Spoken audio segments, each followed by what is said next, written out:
Halo teman-teman, berjumpa lagi dengan saya Brother Phil. Kembali kita akan mereaksi video dari Denny Sumargo yang dalam videonya dia mewawancarai Coki Pardede dan Dondi Tan.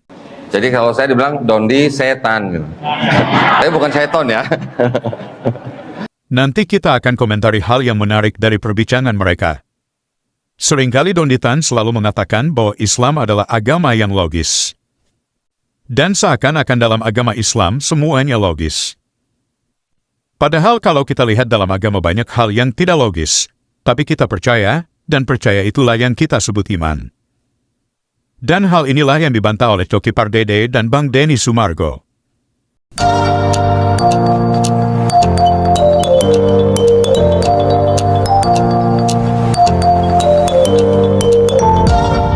Mohon maaf ya, ini kalau dari pandangan Islam begini. Ketika sebuah agama yang dia beriman dulu, tetapi dia melawan daripada akalnya, nah itu yang kita sebut tidak logis jadinya.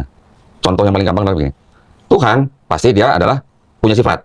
Maha baik, maha benar, maha suci, maha pengampun. Ini adalah sifat-sifat yang kita ketahui daripada Tuhan. Maha pencipta dan sebagainya. Ketika dia melanggar sifat-sifat ini, logis nggak gitu? Ini sudah melanggar sifat nih, berarti dia sudah melanggar kodratnya sendiri gitu. Ketika ada pelanggaran kodrat ini, berarti Tuhan ini sudah tidak logis, karena dia bertentangan gitu kodratnya. Jadi kalau Tuhan yang maha pencipta, dia menjadi makhluk ciptaannya, kalau istilahnya orang saudara kita kan inkarnasi gitu, firman menjelma jadi manusia, inkarnasi jadi manusia, jadi Yesus lah dalam hal ini langsung. Nah ini yang dalam pandangan Islam, ini yang tidak logis. Karena apa? Tuhan punya sifat, dia adalah sang pencipta, dia maha benar, maha baik, maha suci, dia tidak mungkin jadi makhluk ciptaan yang tidak maha benar, tidak maha suci, tidak ada mahanya gitu kalau manusia. Dondi Tan selalu mengatakan bahwa Islam selalu meninggikan akal. Padahal dalam agama, banyak hal yang kita tidak bisa terima dengan logika, tapi kita memilih untuk percaya. Contohnya, Tuhan menciptakan hanya dengan berfirman, secara logika ini tidak masuk akal. Atau ada kebangkitan setelah kematian. Dan orang yang beragama mengimani itu meski tidak masuk akal. Dan saya setuju dengan pendapat Bang Denny Sumargo berikut. Saya pengen ngerucut ke materi saya nih, ya kan? Jadi sebenarnya arah pembicaraan ini adalah kata logis itu sendiri.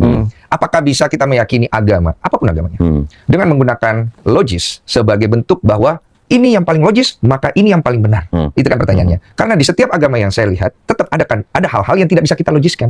Makanya di situ selalu iman berperan dan bermain.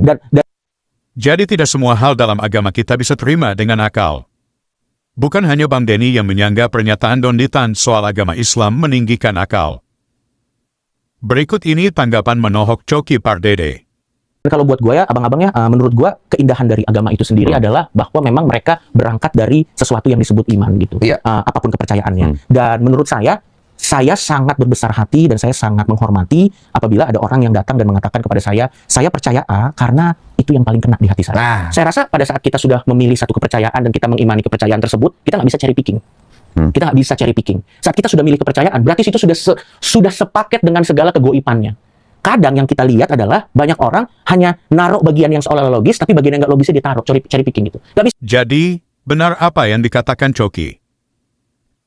Bahwa Dondi Tan sedang cherry picking, yang mana Dondi Tan hanya comot hal-hal yang masuk akal dalam Islam, lalu hal-hal yang tidak masuk akal dia abaikan. Ada banyak hal yang tidak masuk akal dalam Islam. Penciptaan dari tidak ada menjadi ada, perjalanan Muhammad Isra Miraj, bulan terbelah, dan banyak lagi. Untuk menerima hal tersebut, Dondi Tan memerlukan yang namanya iman, meski hal tersebut tidak masuk akal. Alkitab mendefinisikan iman sebagai berikut. Ibrani 11 ayat 1. Iman adalah dasar dari segala sesuatu yang kita harapkan dan bukti dari segala sesuatu yang tidak kita lihat. Tidak berhenti di situ, menurut Dondi Tan tidak masuk akal kalau Tuhan menjadi manusia. Bang Denny, bisa nggak Tuhan yang maha mampu itu menciptakan batu yang segitu gedenya sampai dia nggak mampu ngangkat? Bisakah Tuhan yang maha mampu itu menciptakan batu sebegitu besarnya sampai dia tidak mampu angkat? Itu kan menjadi pertanyaan sebaliknya gitu kan? Itu menjadi pertanyaan paradoks. Paradoks dia jadinya. Jadi yang sesuatu yang tidak pada kodratnya gitulah. Kita bilang maha kuasa bukan berarti dia maha kuasa, tapi pada saat yang sama juga dia tidak maha kuasa. Maksudnya begitu jadi paradoks. Dia kontra ya. Tidak bisa satu sifat yang A pada saat yang sama bersama-sama dengan being itu gitu loh. Contoh misalnya, kalau orang bilang Tuhan itu maha kuasa, karena dia maha kuasa, dia bisa jadi apa aja, termasuk jadi manusia, kan gitu. Itu kalau ada ungkapan seperti itu. Ada orang premis begitu ya. Premisnya begitu. Kan kita bisa bertanya begini, kalau dia maha kuasa, dia bisa jadi apa aja, termasuk jadi manusia, bisa nggak dia jadi iblis? Nah, itu kan pertanyaannya. Kenapa saya bertanya tentang jadi iblisnya? Karena iblis, kita sudah tahu, sama-sama tahu bahwa sifatnya pasti jahat. Betul kan? Kalau Tuhan punya sifat jahat nggak? Nggak. Jadi bisa nggak pada saat yang sama, Tuhan yang tidak punya sifat jahat, mempunyai sifat jahat? Nah, itu maksudnya gitu. Ya. Bagaimana? Barusan kita dengarkan paradoks yang disampaikan oleh Don Ditan. Bisa gak Tuhan menjadi iblis? Atau bisa gak Tuhan menciptakan batu yang dia sendiri tidak bisa angkat? Kembali lagi Bang Denny membantah paradoks dari Don Ditan. Gitu. Bagaimana kalau unsurnya sama? Unsur apa? Kita bicara, ambil analogi ya. Misalnya walaupun tidak bisa apple to apple ya. Kita ambil analogi aja. Misalnya air ya. Air yang besar ya di tengah laut dengan kumpulan air yang banyak. Kemudian air itu kemudian diambillah dalam sebotol botol gitu. Dia terpisah dengan air yang besar itu. Unsurnya sama gitu kan. Apakah membuat air yang ada di dalam botol itu menjadi berbeda dengan air yang ada di laut itu? Kan itu pertanyaannya. Kandungannya sama kan. Tapi secara porsi, secara besar, secara volume, dia tidak besar karena dia hanya diambil sebotol. Bagian daripada air itu gitu.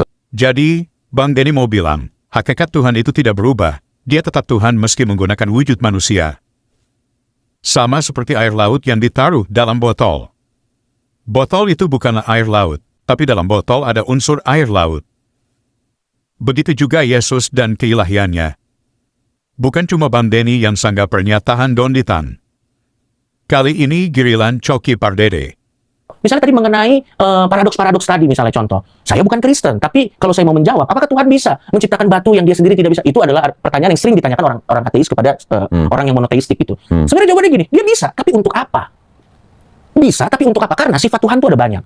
Sepemahaman saya dulu waktu saya masih Kristen, dan saya rasa Kristen ini kan Abrahamik, jadi pasti ada nyenggol-nyenggol dengan Islam Yahudi. Dia bisa, tapi untuk apa? Tuhan itu berhikmat, Tuhan itu adil, Tuhan itu belas kasih, dan Tuhan itu pokoknya kalau di Islam ada 99, kalau di Kristen saya tidak tahu, tapi sifatnya banyak. Dan dia tidak akan melakukan sebuah tindakan yang melanggar sifat lainnya. Pertanyaannya begini, apakah Tuhan bisa mengangkat batu yang dia tidak sendiri bisa angkat? Kalau pertanyaannya bisa atau tidak, jawabannya bisa. Tapi balik lagi, dia tidak akan melanggar keilahian dia dengan sifatnya yang lain. Sehingga nanti pertanyaan selanjutnya adalah, untuk apa? Tapi gini, sorry. Tadi kan Coki kan menanggapi yang tentang bagaimana bisa nggak Tuhan menciptakan batu yang sedemikian gedenya sampai dia tidak bisa mengangkatnya. Itu memang paradoks. Karena begitu dia tidak bisa mengangkatnya, dia sudah tidak maha kuasa lagi. Kalau begitu sekarang pertanyaannya, apakah dia bisa mengangkat batu? Untuk apa? Apa tujuan? Apa yang harus saya buktikan dengan melakukan ini itu apa? Karena kalau permasalahannya adalah kemahakuasaannya, ada hal lain yang lebih tepat sasaran yang bisa dilakukan untuk menjawab soal kemahakuasaannya. Ngerti nggak maksud gua? Coki bertanya, apakah dengan membuktikan kemahakuasaan Tuhan hanya dengan paradoks yang dibuat Don Ditan? Kalau Tuhan menjadi setan, untuk apa? Apa yang dia mau buktikan dari situ? Kalau Tuhan menciptakan batu yang dia sendiri tidak bisa angkat, pertanyaannya, untuk apa? Saya setuju dengan Coki, Tuhan itu sumber hikmat, artinya semua yang dilakukannya tentu berdasarkan hikmat. Tuhan tidak mungkin melakukan sesuatu tanpa tujuan. Dalam hal Tuhan mengenakan kemanusiaan, itu sama sekali tidak membatasi kemahakuasaan Tuhan. Justru sebaliknya, Don Ditan sedang membatasi Tuhan untuk melakukan apa yang dia mau lakukan menurut rencananya. Oke teman-teman, demikian tanggapan kita terhadap pernyataan Don Ditan di podcastnya Bang Denny Sumargo. Semoga menambah informasi teman-teman. Terima kasih untuk dukungannya, Tuhan Yesus memberkati. Tetapi coba kita pikirin, di Amerika orang nyolong berapa menit sekali udah terjadi kriminal gitu kan. Coba diterapkan misalnya, kejahatan itu bakal langsung anjlok turun, atau tetap, atau naik. Ya di Jepang nggak pakai potong tangan, salah satu negara teraman di dunia. Waduh! Sekali lagi nama saya Kainama, saya biasa dipanggil Kay. Yo, bro, pill in the house. Yo, bro, pill in the house. Sekali lagi nama saya Kainama, saya biasa dipanggil Kay. Saya ada laman dan pendapat, saya lulusan STT Jakarta. Saya juga pernah sekolah S2 di Belanda, tidak hanya itu, saya lanjutkan sekolah PhD di Israel, tapi the same you are bohong. Dia adalah seorang pendeta sebelumnya yang menjadi mu'alaf dengan nama pendeta yaitu Agustinus Christoffel Kainama. Kemudian ketika beliau berganti agama menjadi Islam, menjadi seorang mu'alaf, beliau mengganti namanya menjadi Ahmad Kainama. Beliau adalah seorang pendeta yang berpendidikan tinggi, yang bersekolah di S1 di Sekolah Tinggi Teologi Jakarta. Kemudian beliau melanjutkan S2-nya di Leiden University, Belanda. Kemudian Tak sampai di situ beliau terus meneruskan pendidikannya di S3 di Tanakh Biblical Studies Haifa Israel dengan mengambil bidang minat Holy Scriptical Biblical. Sekali lagi nama saya ke nama saya biasa dipanggil K. Saya adalah mantan pendeta. Saya lulusan State Jakarta. Saya juga pernah sekolah S2 di Belanda. Tidak hanya itu, saya lanjutkan sekolah PhD di Israel. Tapi itu semua bohong. Tapi itu semua bohong. Ha ha ha. Aku bukan mantan pendeta, tidak pernah sekolah keluar, aku tidak pernah sekolah teologi, tidak pernah tahu apa-apa. Pandai-pandai kita menyembunyikan bangkai, satu saat juga bau bangkai itu akan tercium.